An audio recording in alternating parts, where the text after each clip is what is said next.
An alien queen chose my room as her first stop on Earth. Before we dive deeper into this story, tell us in the comments where you are watching from. The first contact protocols that humanity had spent 40 years developing were extremely thorough. They covered communication methodology, biological hazard assessment, territorial acknowledgement procedures, diplomatic language frameworks, and the specific sequencing of introductory exchanges that would communicate human intelligence and peaceful intent simultaneously. They had been developed by the best minds in xenolinguistics, astrobiology, political science, and military strategy. They had been reviewed and revised 14 times. They were stored in a dedicated facility in Geneva, ready to be activated the moment any confirmed non-human contact was established. None of them had accounted for the possibility that the first alien visitor to Earth would bypass every orbital monitoring system, every atmospheric detection array, every ground-based sensor network, and land at the specific coordinates of a third-floor apartment in a city that the aliens' navigational system had apparently selected based on a criteria set that nobody at the Geneva facility had been consulted about. My apartment specifically. My name is Dren Vosek. I am 32 years old.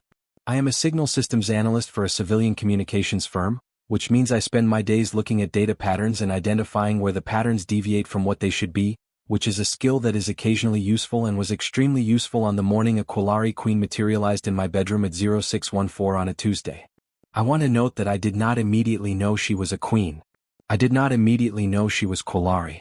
What I immediately knew was that she was tall, luminescent in a way that was not a trick of my half-asleep perception, and standing between my wardrobe and the window with the bearing of someone who had arrived somewhere intentionally and was now assessing whether the somewhere was what they had expected. I said, "Hello." She looked at me. Her eyes were amber gold and large and structured differently from human eyes in a way that I registered as significant without being able to immediately articulate why. She said, in Terran standard that was not just functional but excellent, "You are the signal analyst." "Yes," I said, because I was, and because the alternative responses available to me at 0614 on a Tuesday were limited. "Good," she said. "I chose this location because of the signal. I need to understand it before I proceed."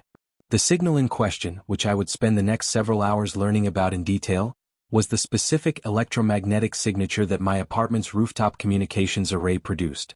The array was part of the civilian communications infrastructure I maintained professionally, and it had, apparently, been broadcasting something in the past 3 months that the Quillari Dominion's long-range monitoring network had identified as the most coherent structured signal originating from Earth's surface. Not the most powerful, not the most sophisticated, the most coherent. It was coherent because I had spent 8 months optimizing it as a side project, because signal coherence was my professional interest and my personal obsession, and because I had been treating my own apartment's rooftop array as a test environment for a new coherence methodology that my firm had not yet adopted. She had come to Earth because of a signal optimization project that I had been doing for fun. "The signal," I said, "on the roof. The coherence pattern is unlike anything produced by your civilization's standard communication infrastructure," she said. "It suggests either an anomalous natural phenomenon or intentional structured transmission at a level of sophistication significantly above your civilization's documented capability." She looked at me with those amber gold eyes. I needed to determine which it was before proceeding with the contact protocol. "The contact protocol," I said. "The Quillari Dominion has a contact protocol. Every civilization capable of interstellar travel develops contact protocols," she said. "Ours is 47 years old. It specifies that first contact with a new civilization should be preceded by environmental assessment, capability evaluation, and the identification of an appropriate initial contact point." She paused. "The signal brought me to this location.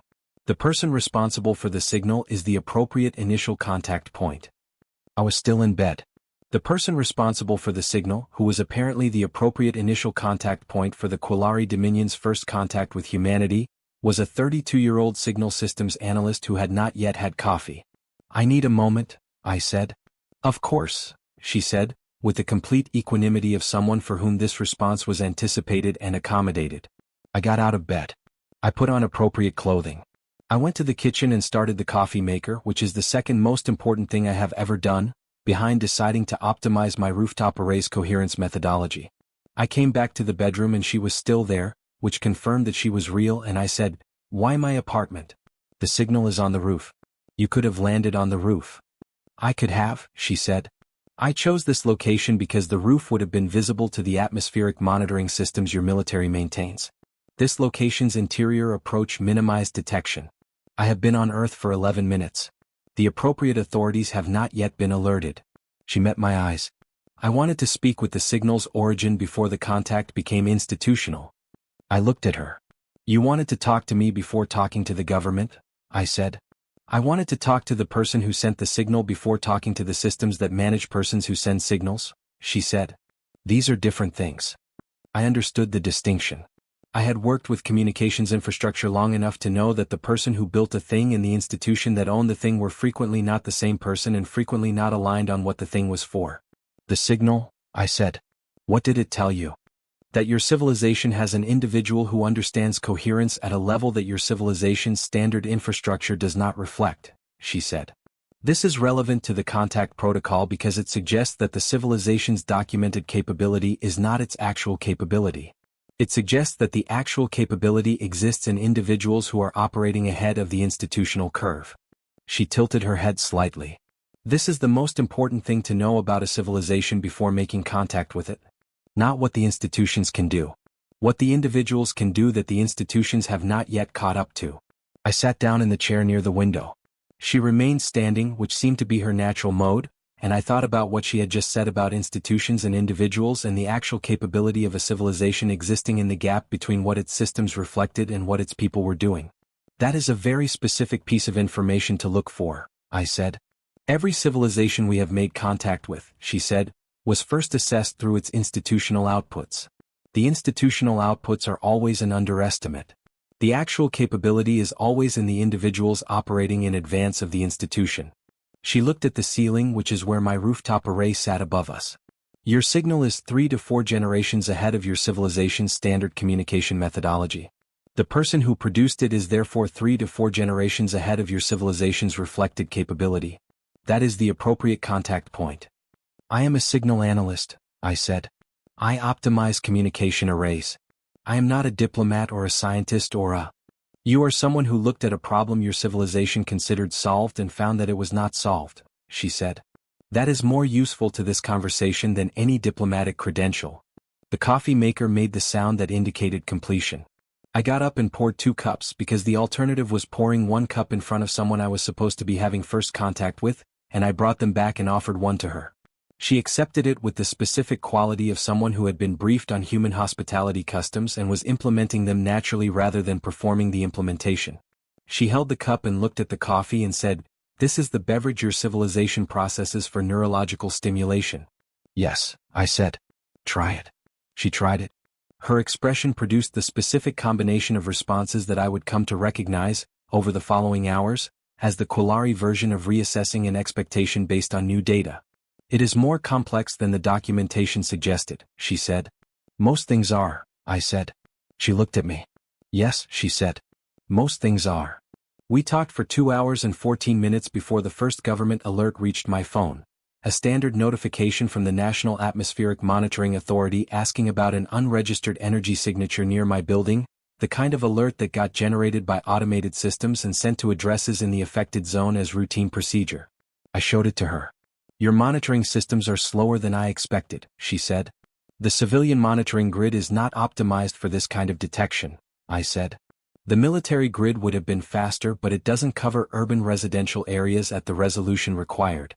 I paused. "My rooftop array, incidentally, has the spatial resolution to have detected your approach if it had been configured for that function. Which it is not, because I configured it for coherence optimization rather than detection." She looked at me. "You have the capability to have detected my approach," she said. "Yes," I said.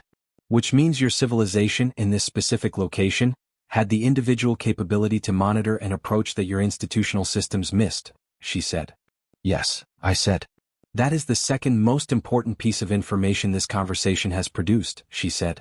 "What was the first?" I said. "That the person responsible for the signal offered me the neurological stimulation beverage before asking my name," she said. "Which suggested that practical consideration preceded social performance. This is a significant quality in an initial contact point." I had not asked her name yet. She was right. "What is your name?" I said. "Sovereign Queen Avara of the Quillari Dominion," she said, with the specific directness of someone who had been holding this information for 2 hours and 14 minutes and was providing it now because the question had been asked. I held my coffee cup. "You are the queen?" I said. "Yes," she said. "The sovereign queen of the Quillari Dominion came to my apartment," I said. "Yes," she said. "Because of my rooftop signal array," I said. "Because of the coherence methodology that your rooftop signal array demonstrated," she said. "The array is a surface. The methodology is the substance." I put the coffee cup down and looked at this woman, this queen, who had bypassed 40 years of human first contact protocols and 11 government monitoring systems and had landed in my bedroom at 0614 on a Tuesday because my signal optimization project had said something about the actual capability of my civilization that the institutional outputs had not. "The contact protocol," I said. "The Quillari Dominion's 47-year-old protocol. Where does it go from here?" "From here," she said, "the protocol specifies that the initial contact point facilitates introduction to the appropriate institutional authorities. The initial contact point serves as a bridge between the individual capability that first contact identified and the institutional capacity that the contact protocol requires for formal diplomatic engagement." She looked at me. "In practice, this means you are going to make some phone calls." "To the government?" I said. "To the relevant sections of it," she said. "The contact protocol recommends against contacting the full institutional apparatus simultaneously. It recommends beginning with the smallest authority capable of setting the process in motion and allowing the institutional cascade to proceed from there." "That would be the Atmospheric Monitoring Authority," I said. "The alert on my phone." "Yes," she said. "Call them. Tell them what they are dealing with. Begin the cascade." She looked at me with those amber gold eyes that had been assessing me for 2 hours and 14 minutes with the specific quality of someone running a continuous evaluation that had been producing consistently positive results. "You will be the initial contact point for the duration of the formal engagement process. The protocol requires continuity. The individual who first contact identified must remain the bridge." "I am a signal systems analyst," I said again. "You are a signal systems analyst who spent 8 months optimizing a coherence methodology that is 3 generations ahead of your civilization's standard infrastructure," she said. "And who offered the first alien visitor to Earth coffee before asking her name. And who understood immediately that the distinction between the institutional contact and the individual contact was a meaningful distinction." She held the coffee cup. "The protocol chose well." I picked up my phone. I looked at the Atmospheric Monitoring Authority's alert. I thought about 40 years of first contact protocols sitting in Geneva, ready and thorough and comprehensive, and about the specific way that the actual event had arrived instead, through a rooftop array and a coherence methodology and a queen who had wanted to talk to the signal before talking to the systems that manage signals. "If I call the Atmospheric Monitoring Authority," I said, "my life becomes significantly more complicated." "Yes," she said. "It does. The complications will be significant and sustained," I said. "Yes," she said. "They will. And I am the bridge for the duration," I said. "Yes," she said. I dialed the Atmospheric Monitoring Authority. The call was answered on the second ring by someone who was clearly managing multiple alerts and who was not prepared for what I was about to say. I said it anyway because the signal had been built and the queen was in my kitchen with a coffee cup and the cascade was going to begin regardless of whether I made the call, and making it was what the situation required. The cascade was indeed significant. The 40 years of first contact protocols were activated within 6 hours. The Geneva facility was fully operational within 12. The formal diplomatic engagement began within 72 hours and produced, over the following 6 months, the most significant political and scientific development in human history. I was the bridge for all of it. This was sometimes exhausting and sometimes extraordinary and occasionally both simultaneously, which was the specific quality of a life that had changed on a Tuesday morning because a signal optimization project had said something about a civilization that its institutional outputs had not. Queen Avara, in the formal record of the contact, was noted as having bypassed standard approach protocols in favor of direct individual contact. Her response to this notation, which I read in the formal documentation before it was published, was 2 sentences.